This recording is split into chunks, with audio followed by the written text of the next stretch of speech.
we have F1, the movie. This one was on my most anticipated list of the summer, so I'm going to start this one out. So we've got Brad Pitt racing Formula One. It's directed by Joseph Kosinski, who did Top Gun Maverick. You have Javier Bardem, Kerry Condon, Tobias Menzies, and a young kid, Damson Idris, which I'm sure we'll talk a little bit about throughout the conversation here.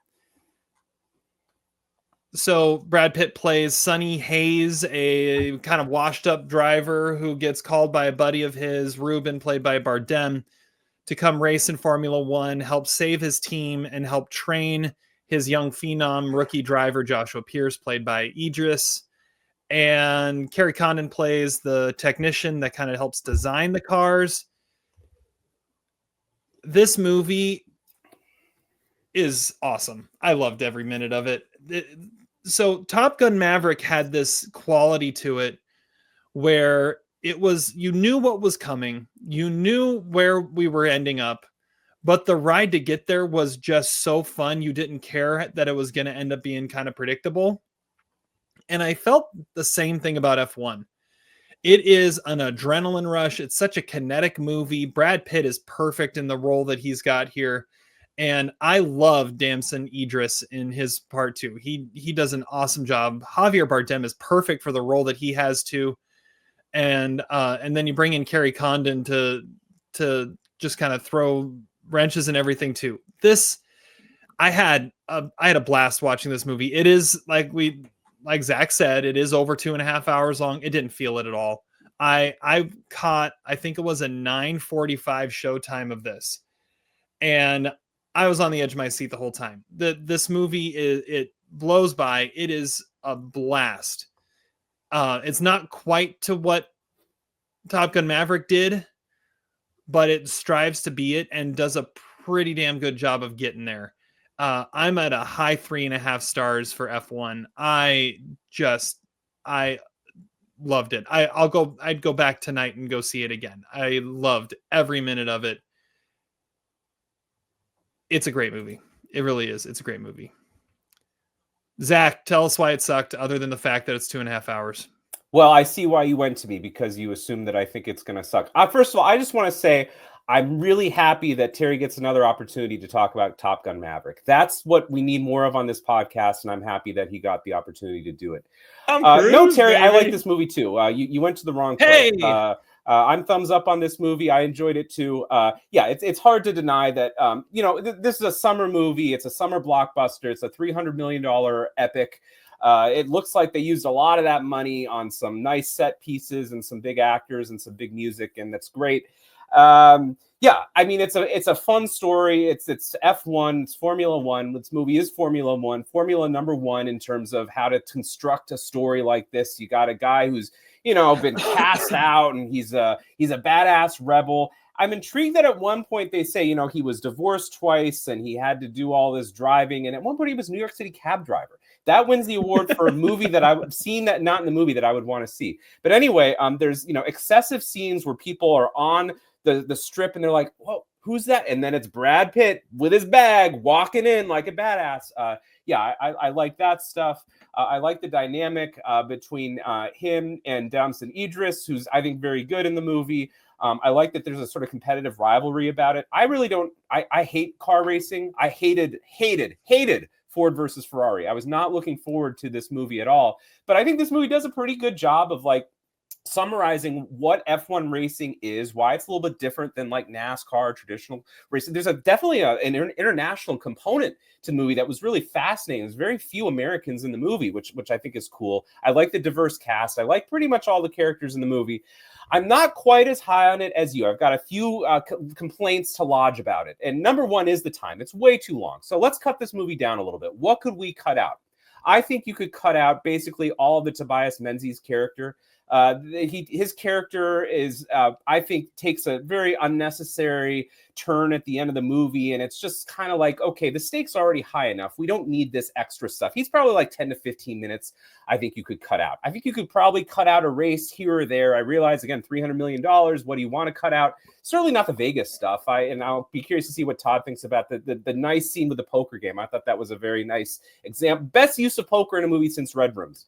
I would also really take out, this didn't add any minutes to the movie, but man, am I getting tired of the play-by-play announcer. Now, this time he's British, which I guess is cool, but man, I mean, does the play-by-play announcer, does he have just a fixation on the Apex racing team? I mean, he doesn't seem to talk about anyone else, and there's other F1 drivers in the movie.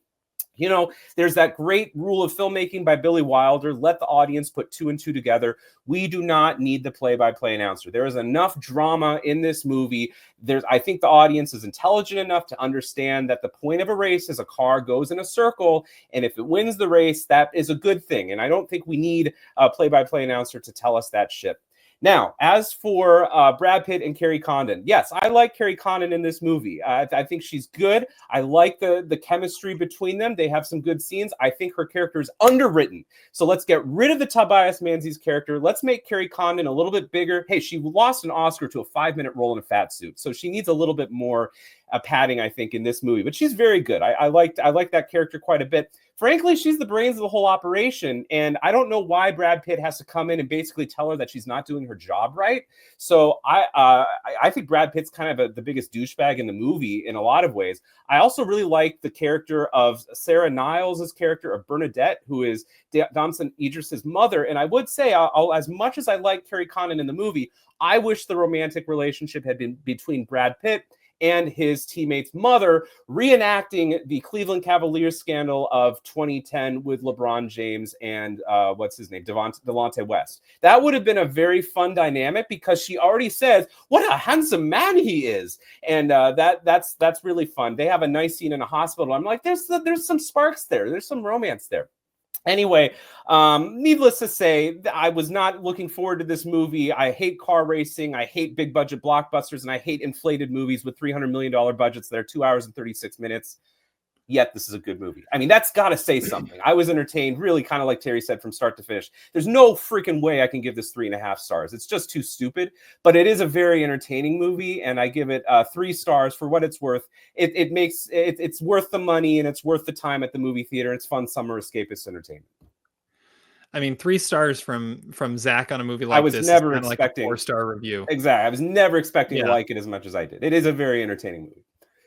Yeah. Well, and I'm not a fan of Formula One, but when one of your biggest stars, Lewis Hamilton, is a producer on it, you know it's going to be done well. They filmed a lot of this at actual Formula One races. Like, I remember the press tour like a couple years ago, like, oh, Brad Pitt's at the Formula One race in his racing suit to film his scenes.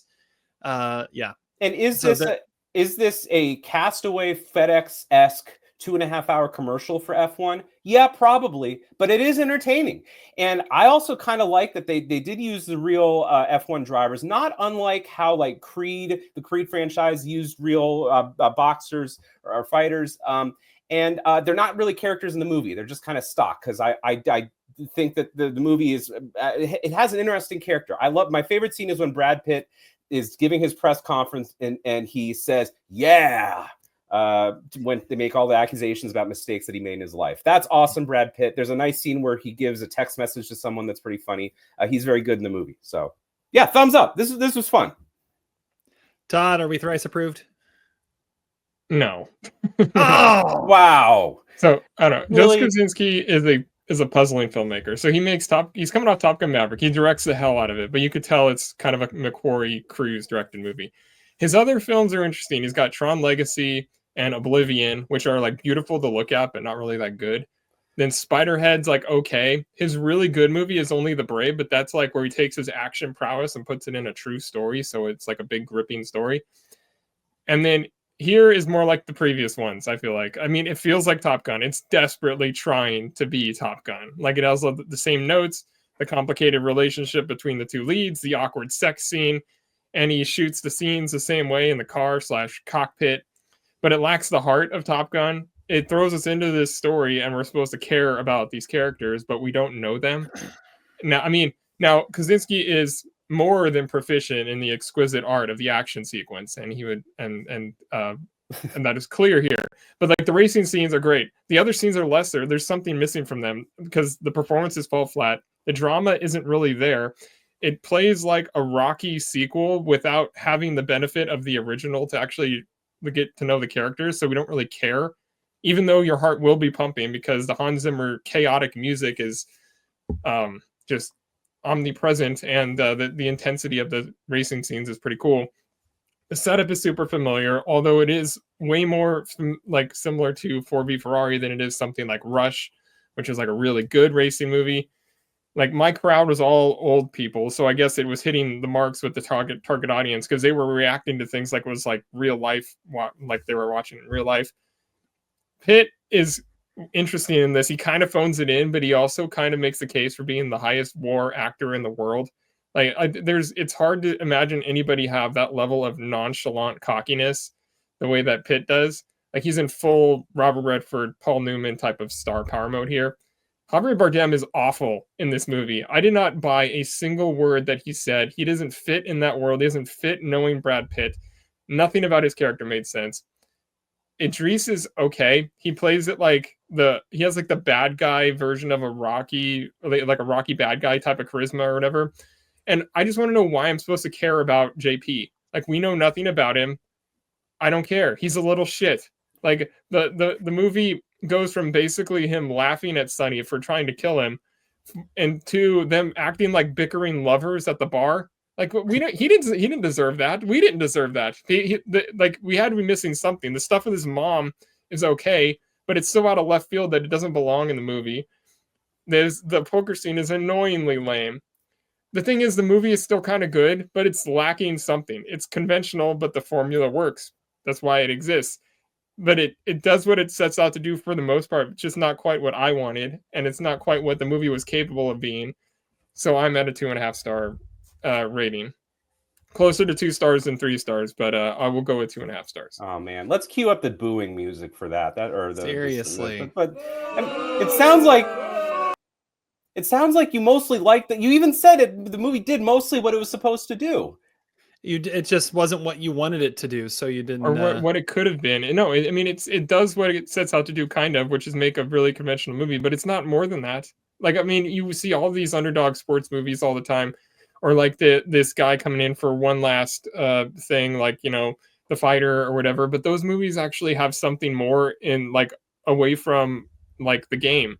It's all about the racing. The racing's probably takes up an hour of this hour and a 2.5 hour movie, which is way too much. You don't know the characters. Idris is like, he doesn't get to do anything because you don't know anything about his character. He's just like this guy who like is like the second lead. You're just like, why?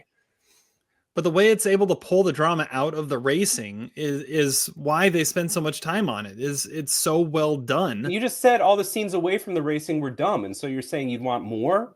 Well, I mean, you need like it's missing something because it doesn't have anything to establish the characters.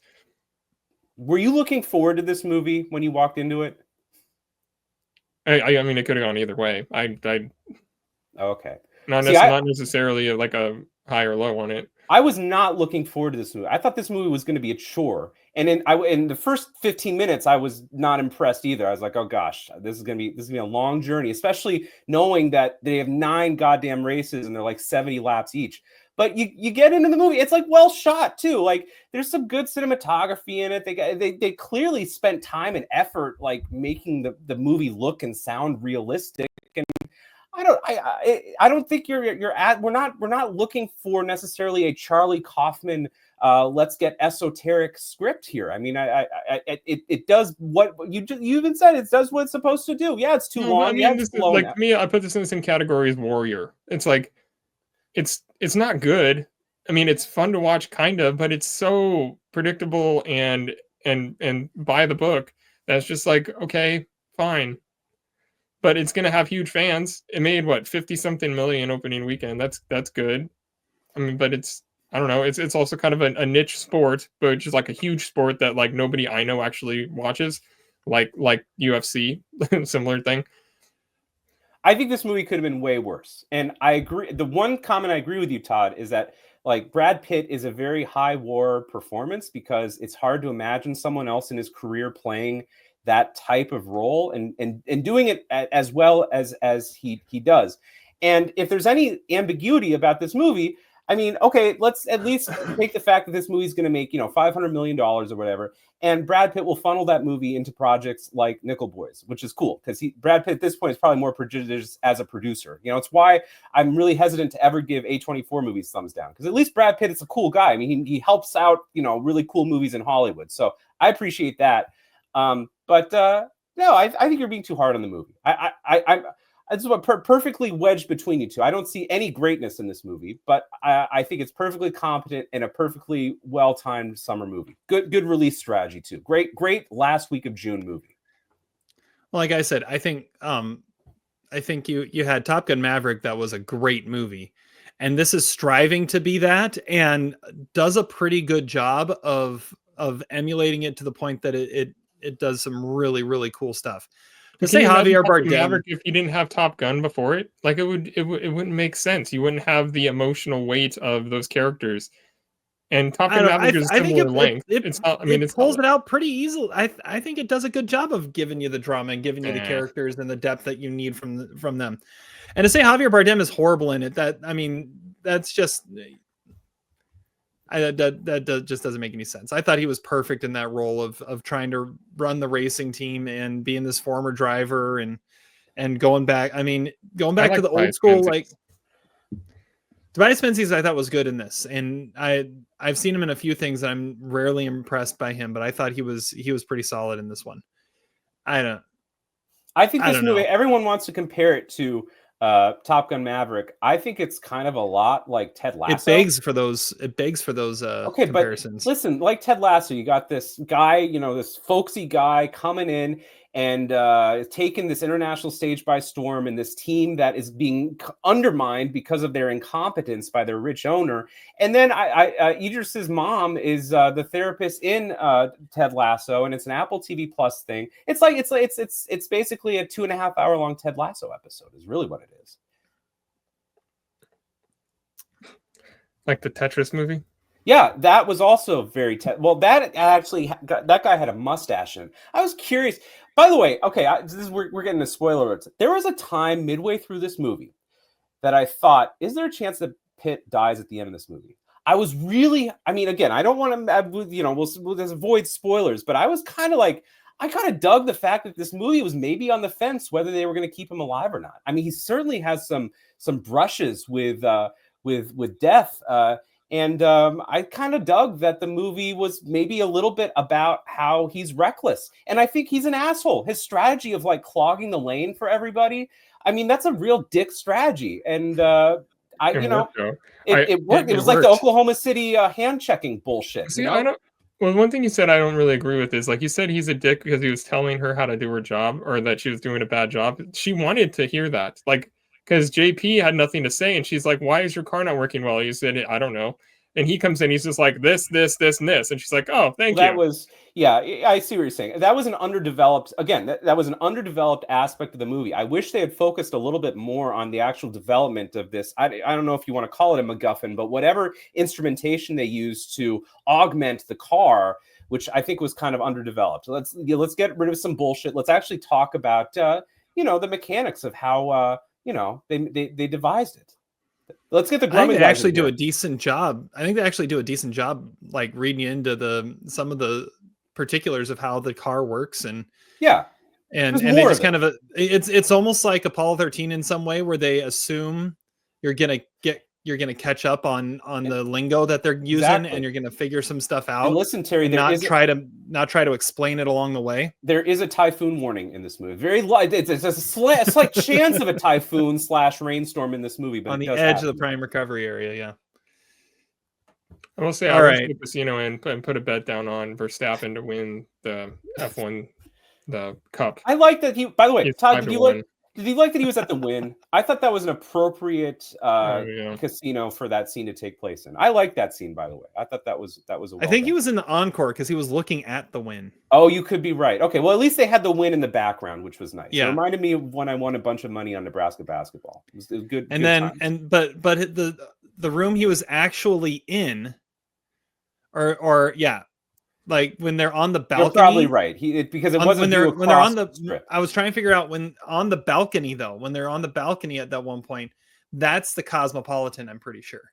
Because it was looking out over the Bellagio and Caesar's Palace.